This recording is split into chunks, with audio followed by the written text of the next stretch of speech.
Hello Facebook, hello ma communauté, ça me fait très plaisir de vous retrouver pour ce live quotidien. Aujourd'hui, j'avais envie de vous parler de sacré, de mettre du sacré dans votre vie. Si tu me découvres pour la première fois, mets-moi un petit hashtag première fois. Si tu me vois en replay, mets-moi un petit hashtag replay. Et si tu me vois en direct, mets-moi un petit bonjour, qu'on puisse connecter ensemble. C'est une réflexion que je me suis faite hier et j'avais vraiment envie de la partager avec vous tous aujourd'hui. Parce que dernièrement, je pense que j'aurais pu ajouter plus de sacré à ma vie. Et je m'étais un petit peu déconnectée de cette zone-là, de cette partie-là de moi. Alors finalement, c'est quoi mettre du sacré dans sa vie, dans ses actions? Pour moi, c'est très connecté avec la gratitude. Quand on décide de créer un espace sacré quelque part, c'est que déjà on y pose une intention.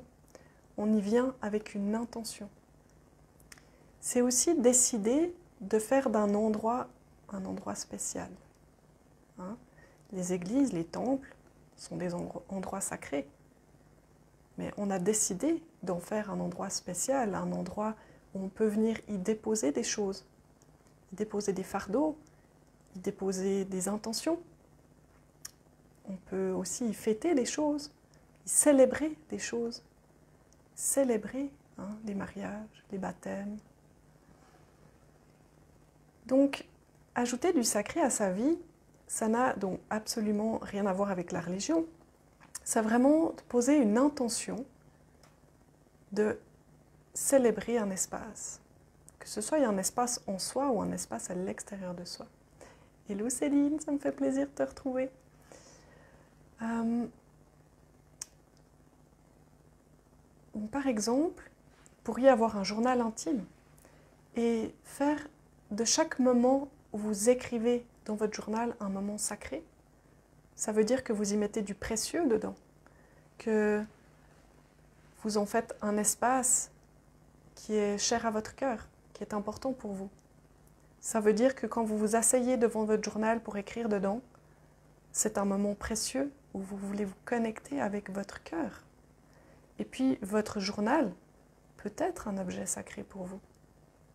Un objet porteur d'attention, d'intention, porteur de vos fardeaux. Vous pouvez y décharger des choses à l'intérieur. C'est aussi un lieu de célébration, parce que peut-être que quand vous allez relire des choses passées, vous allez pouvoir célébrer que vous les avez traversées. Vous allez pouvoir vous rappeler et avoir de la gratitude peut-être pour les événements et les choses que vous aurez traversées. Ça peut être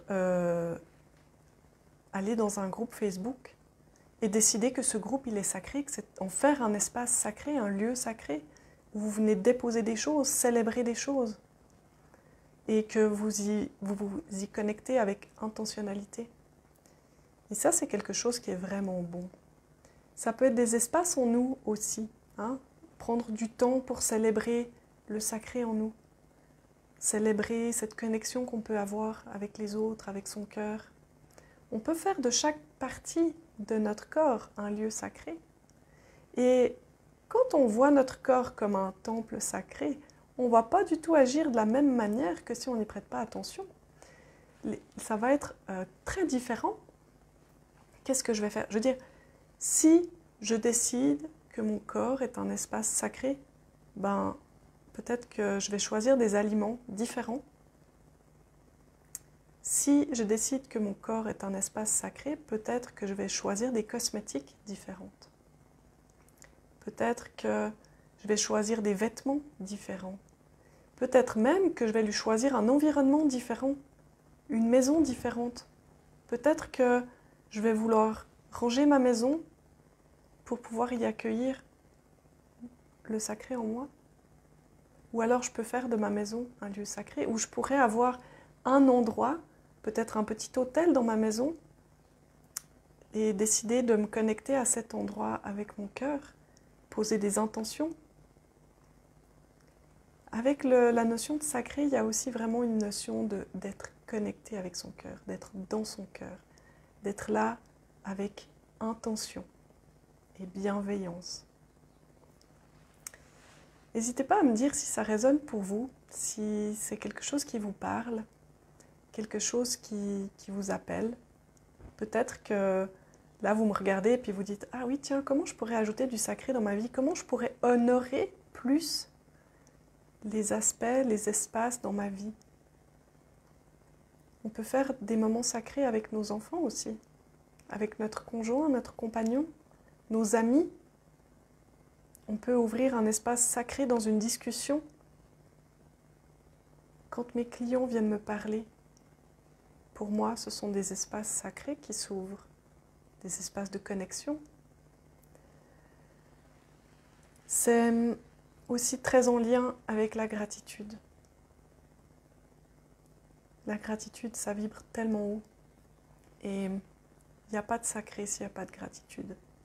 Parce que quand on investit des espaces sacrés en nous, quand on investit des espaces sacrés à l'extérieur de nous, on le fait avec un esprit de gratitude. C'est là qu'on va pouvoir vraiment ressentir le sacré. Et c'est aussi parce que j'ai pris conscience de toute la puissance qui se cache, entre guillemets, derrière ce mot, ou qui vient avec ce mot, je vais plutôt le dire comme ça. La puissance qui vient avec ce mot. Que peut-être vous l'avez observé, j'ai changé toutes les bannières, mon profil, mes groupes, toutes mes bannières, pour y amener les mots connectés, sacrés et souveraines. Parce que je pense que c'est des mots qui sont précieux, importants, et que c'est clairement la femme que je veux incarner, et c'est clairement là que je veux amener le monde, que je veux emmener les gens qui veulent se connecter avec moi, que je veux emmener mes clientes, et je veux être connectée avec des gens prêts à honorer leur sacré, prêts à prendre leur place, prêts à toucher à leur souveraineté, à l'incarner pleinement. Et pour moi, on ne peut pas être souverain si on n'est pas connecté. Donc voilà.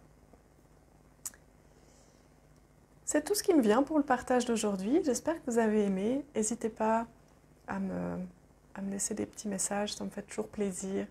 Si vous vous sentez appelé, si vous aimez ce que je dégage, venez me contacter sur Messenger, sur WhatsApp, pourquoi pas. Ça me fait vraiment plaisir.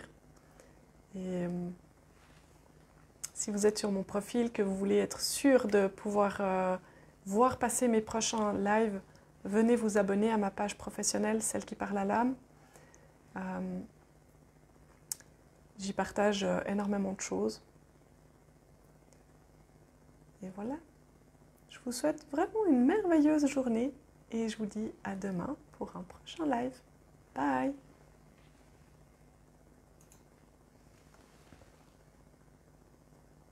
Bye bye Céline!